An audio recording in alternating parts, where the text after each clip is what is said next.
Bob Greenberger, a friend and a terrific journalist, passed away last year.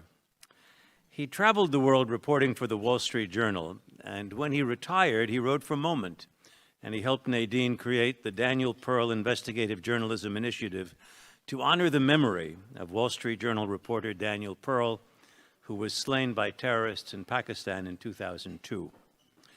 It's as important a project today as it was 13 years ago, maybe even more so, and I'm honored to serve on its advisory board. 5 years ago, Moment and the Greenberger family, who are with us this evening, established an annual award in Bob's honor to recognize journalists who have fearlessly contributed to principled independent journalism. It has been given to Jake Tapper, Jane Mayer, Eben Osnos, Michelle Martin, Adam Serwer, and last year to Emily Bazelon. Before we present this year's award, Aaron David Miller is going to come to the podium and say a few words about his friend, Bob Greenberger. Aaron. Robert, thanks so much. A word of apology, first of all. I don't speak from notes, and I don't speak with a text, so forgive me. I wrote this out. I want to read it to you because it's important to me, particularly tonight and against the backdrop of what's been occurring in the last month or so, that I get this right. Bob Greenberger was a journalist, as the award given shortly in his name will attest. But it really wasn't through journalism, at least as his colleague, that I first got to know, admire, and really love Bob. Though truly, it's hard to separate my regard for Bob from the close relationship that Lindsay and I had established with Phyllis over the years. Bob and I had gotten to know one another in the late 70s and early 80s when Bob had first started at the Journal. I guess I would have best described my relationship with Bob, full disclosure here, more than 50 years later, as one of Bob's sources. We're not talking Watergate-type sources or discrete meetings in parking garages, but I was a State Department intelligence analyst back then, following Lebanon and the Palestinians in the 80s in the Reagan administration. And Bob, with a keen interest in everything Middle Eastern and a curiosity which would come to define his character, I think, when it came to not just his journalism, but his life. Bob sought to anchor his reporting in a deeper understanding that went way beyond the who, the what, and the when. And it's really rare in life when you meet someone who knows what they do not know, and without self-consciousness and embarrassment, make you aware of the fact that they're in a hurry to find it out. And that curiosity was married to a humility, a self-deprecating humility. Journalism, I suspect, like most professions, is intensely competitive, and it can easily be an all-about-me business. I always got the sense, though, from Bob that he was never all that comfortable with that. I recently spoke to some of Bob's colleagues, and they left no doubt that was not Bob's way. I always got the sense from Bob that in his view, life was more about the M in me. It really was about turning the M in me upside down so that it became a W in we. With no Saturday paper, it was Greenberger who often did the pool for his colleagues during the Baker shuttles. And it really was during those years, the late 80s and early 90s, especially on the 9 trips that would lead to the Madrid Peace Conference in 1991, that I saw Bob Greenberger up close and personal. You learn a great deal about someone when you travel with them, especially on trips with little sleep and huge amounts of work. We both agreed that Baker was probably the most effective Secretary of State since Henry Kissinger. But there were rules, and that rules could not be broken. And rule number 1 was there was no talking to the press without prior approval, which was rarely granted. One night, sick with some kind of hostile microbe, I found myself wandering the halls of King David Hotel in Jerusalem, where I encountered Bob. He could immediately tell that I was ill and offered me some Lomatil he had in his room. Baker had just had an important meeting with the Israeli Prime Minister, and the traveling press was very eager and dying for a readout. And as sick as I was, I would have given it to Greenberger, even if he hadn't asked. But Bob never pressed, he never asked, he never even hinted. After he left the Journal, even as his health began to fail, we met often to discuss Middle Eastern stuff. It was that curiosity of his that shone through. Last week, Tom Friedman reminded me of that eagerness to know and to learn.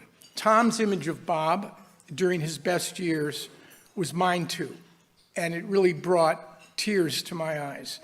It was, Tom said, his wonderful smile, his easy laugh, his insatiable curiosity, and of course, his reporter's notebook. Against the backdrop of the cruel and horrific events of the past month, my thoughts return tonight to the heady days of the Baker shuttles and the promise of the Oslo years and traveling with Bob.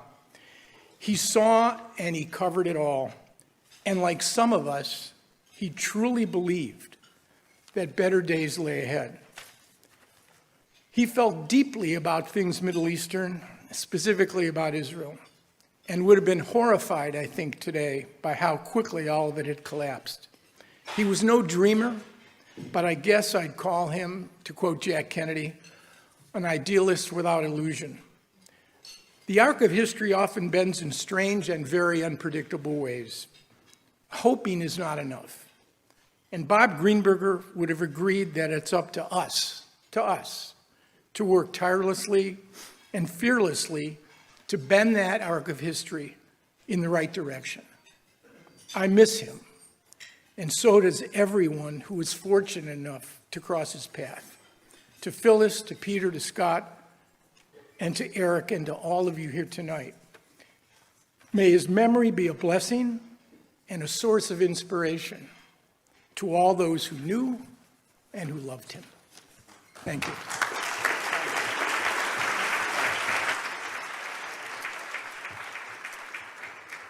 Thank you, Aaron. We are presenting this year's Robert S. Greenberger Award to Anne Applebaum, staff writer for The Atlantic and a Pulitzer Prize-winning historian. She is in Poland and unable to be with us tonight, but I was fortunate enough to interview Anne recently, and I want to share part of that interview with you now. You'll be able to watch the entire interview on Moment's website in the next week. Here we go. Anne Applebaum, welcome, and I want you to know how proud both the entire Greenberger family and the whole Moment magazine family are to be honoring you at this year's gala. Congratulations. So let me begin by saying how thankful I am and grateful I am to you, and how honored I feel to receive an award from such a prestigious institution. I'm sorry that I'm not able to be there. I live in Europe most of the time, but next time I'm in Washington, I hope to meet all of you in due course. Living in Europe as you do, you have not only been writing about the rise of illiberal democracy or autocracy in recent years, you've been living through it, residing in Warsaw. There was recently an election in which a party in Poland, a party that favors closer ties with the European Union and more democratic institutions, did well. Are things looking up for democracy in your neighborhood? So yes, they are. I was myself pleasantly surprised by the result of the last election. So we had in Poland for the last 8 years a ruling party that set out on a project of what you can only describe as state capture. So an attempt to take over institutions one by one, the media, state companies, but also the police, the prosecution service, and probably most importantly, the judiciary. And there was a broad-based opposition that was formed against it. But you know, once an autocratic populist party has captured institutions, they're able to put their narrative into almost everything and to make their arguments almost everywhere in a way that's very hard to compete with. What we saw in Poland, I think the reason why really this was the last chance for a democratic election in Poland. What we saw was a huge turnout of younger people and especially of younger women who had historically not voted in very high numbers in Poland.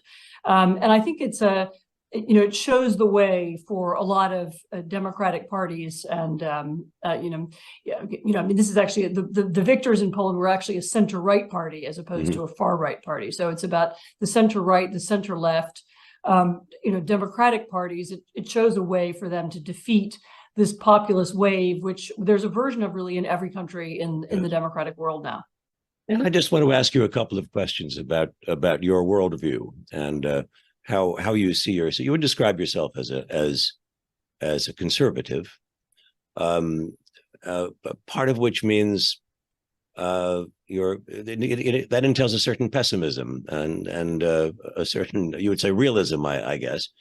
Do you think of yourself as I'm not sure the word conservative means what it used to mean. I mean, I think I would probably now describe myself as a classical liberal, meaning I'm a John Stuart Mill kind of liberal, using the European definition of the word.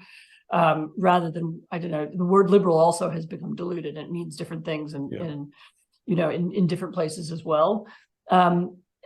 And I wouldn't say that I'm a pessimist. I mean, I think realistic about human nature. I try and look at the world as it is and not as I would like it to be. I believe in a certain kinds of balance. That there has to be a level of political competition within society, which is necessary to preserve freedom. I believe in, a balance of powers and separation of powers. I believe in, in rational debate as much as it can be encouraged, if we can find still ways to do that.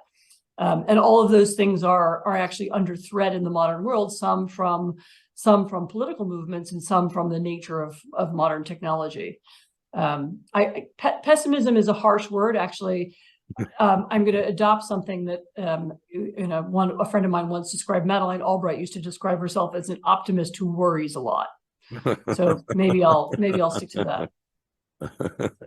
Well, Anne, you're talking to people who have read your books, read your columns, your articles in the Atlantic, and you have many admirers in the Moment community. And it's been fascinating hearing from you, and congratulations again on your winning the Greenberger Award. Thank you so much. I'm genuinely grateful, very honored, and I look forward to seeing you all when I'm next in Washington.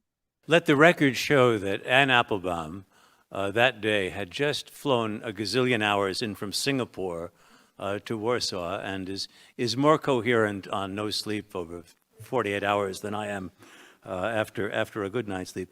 She's in Poland, but Anne's mother, Betsy Applebaum, is here, and I believe that she is here to accept Anne's award.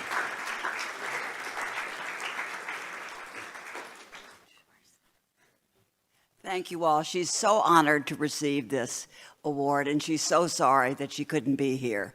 But thank you very much.